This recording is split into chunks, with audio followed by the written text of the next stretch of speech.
श्रीनागस्तोत्रम्। अगस्त्यश्च पुलस्त्यश्च वैशम्पायन एव च सुमन्तो जैमिनिश्चैव पञ्चैते वज्रवारकाः। मुनेः कल्याणमित्रस्य जैमिनेश्चापि कीर्तनात् विद्युदग्निभयं नास्ति लिखितं गृहमण्डला। अनन्तो वासुकिः पद्मो महापद्मश्च तक्षकः। कुलीरः कर्कटः शङ्खश्चाष्टौ नागाः प्रकीर्तिताः। यत्राहि शायी भगवान् यत्रास्ते हरिरीश्वरः। भङ्गो भवति वज्रस्य तत्र शूलस्य का कथा। अगस्त्यश्च पुलस्त्यश्च वैशम्पायन एव च सुमन्तो जैमिनिश्चैव पञ्चैते वज्रवारकाः। मुनेः कल्याणमित्रस्य जैमिनेश्चापि कीर्तनात् विद्युदग्निभयं नास्ति लिखितं गृहमण्डला। अनन्तो वासुकिः पद्मो महापद्मश्च तक्षकः। कुलीरः कर्कटः शङ्खश्चाष्टौ नागाः प्रकीर्तिताः। यत्राहि शायी भगवान् यत्रास्ते हरिरीश्वरः। भङ्गो भवति वज्रस्य तत्र शूलस्य का कथा। अगस्त्यश्च पुलस्त्यश्च वैशम्पायन एव च सुमन्तो जैमिनिश्चैव पञ्चैते वज्रवारकाः। मुनेः कल्याणमित्रस्य जैमिनेश्चापि कीर्तनात् विद्युदग्निभयं नास्ति लिखितं गृहमण्डला। अनन्तो वासुकिः पद्मो महापद्मश्च तक्षकः। कुलीरः कर्कटः शङ्खश्चाष्टौ नागाः प्रकीर्तिताः। यत्राहि शायी भगवान् यत्रास्ते हरिरीश्वरः। भङ्गो भवति वज्रस्य तत्र शूलस्य का कथा। अगस्त्यश्च पुलस्त्यश्च वैशम्पायन एव च सुमन्तो जैमिनिश्चैव पञ्चैते वज्रवारकाः। मुनेः कल्याणमित्रस्य जैमिनेश्चापि कीर्तनात् विद्युदग्निभयं नास्ति लिखितं गृहमण्डला। अनन्तो वासुकिः पद्मो महापद्मश्च तक्षकः। कुलीरः कर्कटः शङ्खश्चाष्टौ नागाः प्रकीर्तिताः। यत्राहि शायी भगवान् यत्रास्ते हरिरीश्वरः। भङ्गो भवति वज्रस्य तत्र शूलस्य का कथा। अगस्त्यश्च पुलस्त्यश्च वैशम्पायन एव च सुमन्तो जैमिनिश्चैव पञ्चैते वज्रवारकाः। मुनेः कल्याणमित्रस्य जैमिनेश्चापि कीर्तनात् विद्युदग्निभयं नास्ति लिखितं गृहमण्डला। अनन्तो वासुकिः पद्मो महापद्मश्च तक्षकः। कुलीरः कर्कटः शङ्खश्चाष्टौ नागाः प्रकीर्तिताः। यत्राहि शायी भगवान् यत्रास्ते हरिरीश्वरः। भङ्गो भवति वज्रस्य तत्र शूलस्य का कथा। अगस्त्यश्च पुलस्त्यश्च वैशम्पायन एव च सुमन्तो जैमिनिश्चैव पञ्चैते वज्रवारकाः। मुनेः कल्याणमित्रस्य जैमिनेश्चापि कीर्तनात् विद्युदग्निभयं नास्ति लिखितं गृहमण्डला। अनन्तो वासुकिः पद्मो महापद्मश्च तक्षकः। कुलीरः कर्कटः शङ्खश्चाष्टौ नागाः प्रकीर्तिताः। यत्राहि शायी भगवान् यत्रास्ते हरिरीश्वरः भङ्गो भवति वज्रस्य तत्र शूलस्य का कथा। अगस्त्यश्च पुलस्त्यश्च वैशम्पायन एव च सुमन्तो जैमिनिश्चैव पञ्चैते वज्रवारकाः। मुनेः कल्याणमित्रस्य जैमिनेश्चापि कीर्तनात् विद्युदग्निभयं नास्ति लिखितं गृहमण्डला। अनन्तो वासुकिः पद्मो महापद्मश्च तक्षकः कुलीरः कर्कटः शङ्खश्चाष्टौ नागाः प्रकीर्तिताः। यत्राहिशायी भगवान् यत्रास्ते हरिरीश्वरः भङ्गो भवति वज्रस्य तत्र शूलस्य का कथा। अगस्त्यश्च पुलस्त्यश्च वैशम्पायन एव च सुमन्तो जैमिनिश्चैव पञ्चैते वज्रवारकाः। मुनेः कल्याणमित्रस्य जैमिनेश्चापि कीर्तनात् विद्युदग्निभयं नास्ति लिखितं गृहमण्डला। अनन्तो वासुकिः पद्मो महापद्मश्च तक्षकः कुलीरः कर्कटः शङ्खश्चाष्टौ नागाः प्रकीर्तिताः। यत्राहिशायी भगवान् यत्रास्ते हरिरीश्वरः भङ्गो भवति वज्रस्य तत्र शूलस्य का कथा। अगस्त्यश्च पुलस्त्यश्च वैशम्पायन एव च सुमन्तो जैमिनिश्चैव पञ्चैते वज्रवारकाः।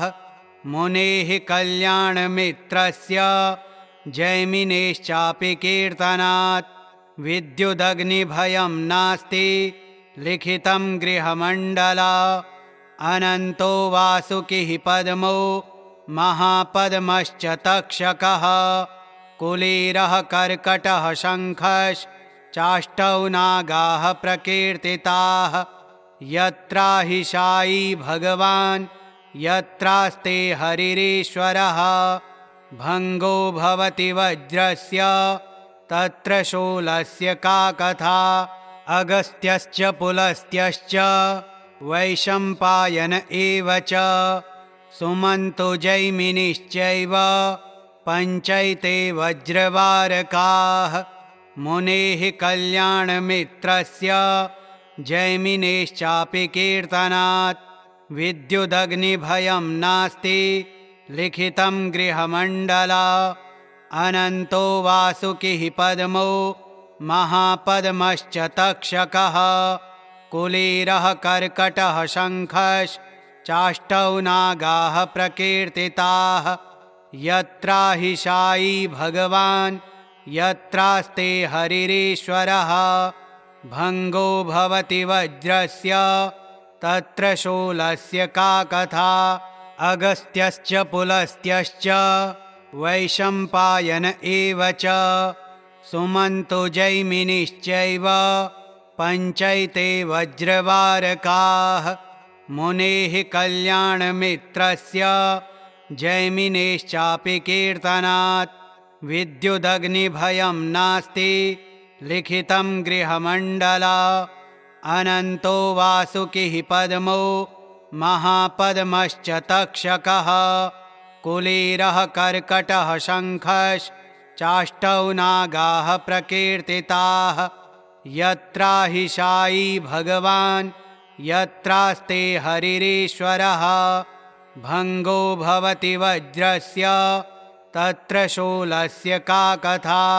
अगस्त्यश्च पुलस्त्यश्च वैशम्पायन एव च सुमन्तो जैमिनिश्चैव पञ्चैते वज्रवारकाः। मुनेः कल्याणमित्रस्य जैमिनेश्चापि कीर्तनात् विद्युदग्निभयं नास्ति लिखितं गृहमण्डला।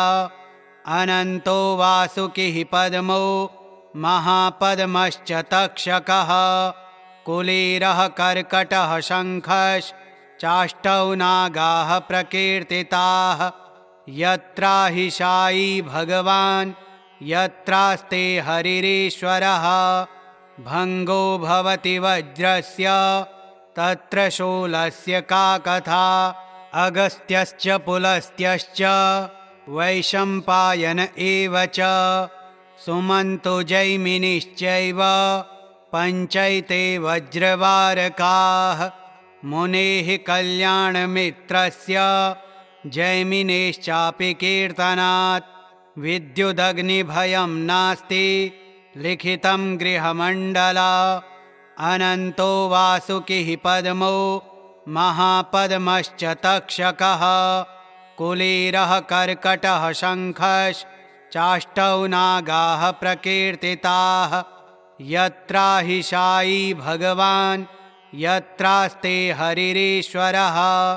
भङ्गो भवति वज्रस्य तत्र शूलस्य का कथा। अगस्त्यश्च पुलस्त्यश्च वैशम्पायन एव च सुमन्तो जैमिनिश्चैव पञ्चैते वज्रवारकाः। मुनेः कल्याणमित्रस्य जैमिनेश्चापि कीर्तनात् विद्युदग्निभयं नास्ति लिखितं गृहमण्डला। अनन्तो वासुकिः पद्मो महापद्मश्च तक्षकः। कुलीरः कर्कटः शङ्खश्चाष्टौ नागाः प्रकीर्तिताः। यत्राहिशायी भगवान् यत्रास्ते हरिरीश्वरः। भङ्गो भवति वज्रस्य तत्र शूलस्य का कथा।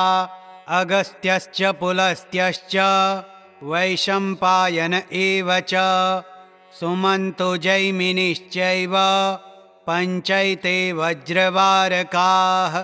मुनेः कल्याणमित्रस्य जैमिनेश्चापि कीर्तनात् विद्युदग्निभयं नास्ति लिखितं गृहमण्डला। अनन्तो वासुकिः पद्मो महापद्मश्च तक्षकः।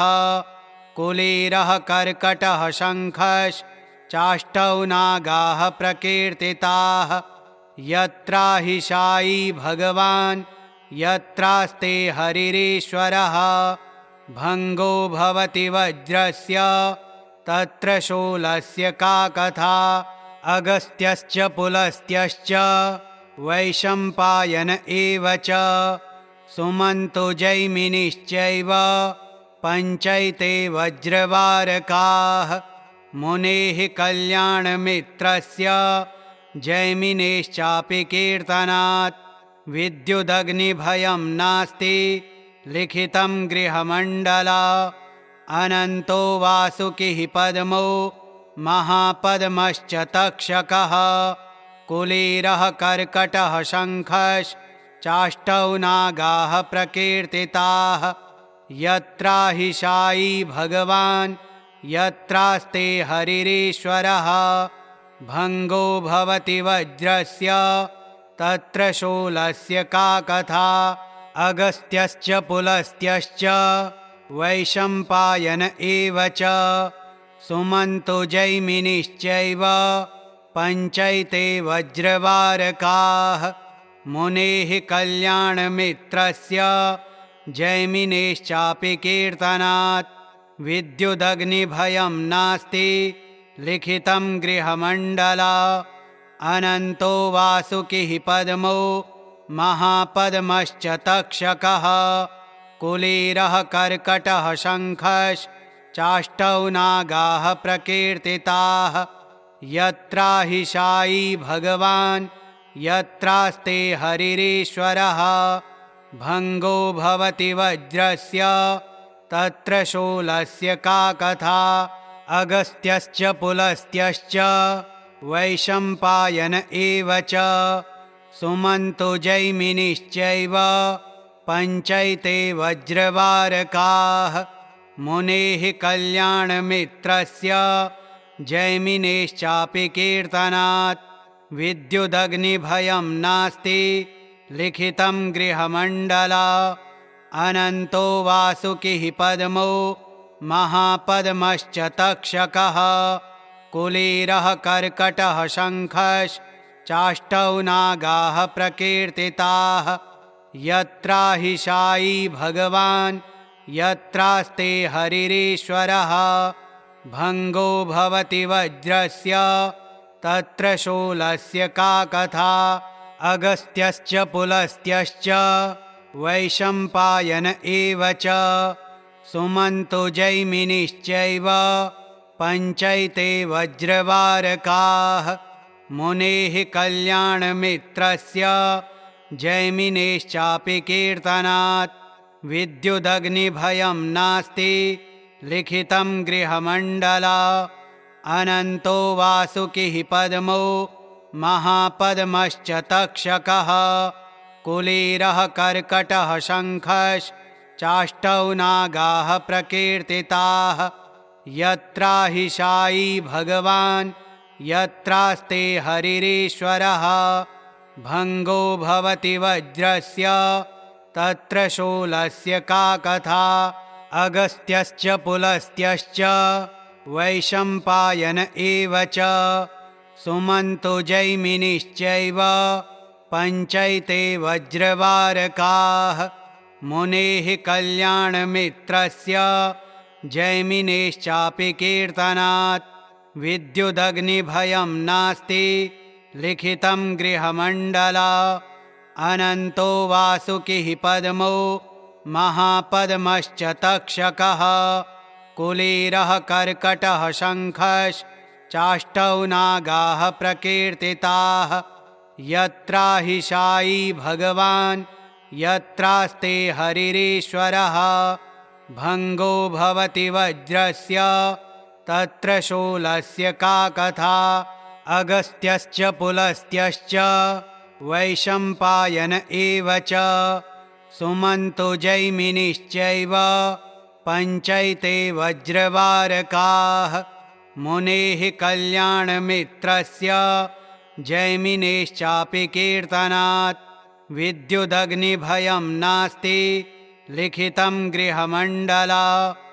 अनन्तो वासुकिः पद्मो महापद्मश्च तक्षकः कुलीरः कर्कटः शङ्खश्चाष्टौ नागाः प्रकीर्तिताः। यत्राहिशायी भगवान् यत्रास्ते हरिरीश्वरः भङ्गो भवति वज्रस्य तत्र शूलस्य का कथा। श्रीनागस्तोत्रम् श्रीशिवार्पणमस्तु। ॐ श्रीशिवाय नमः।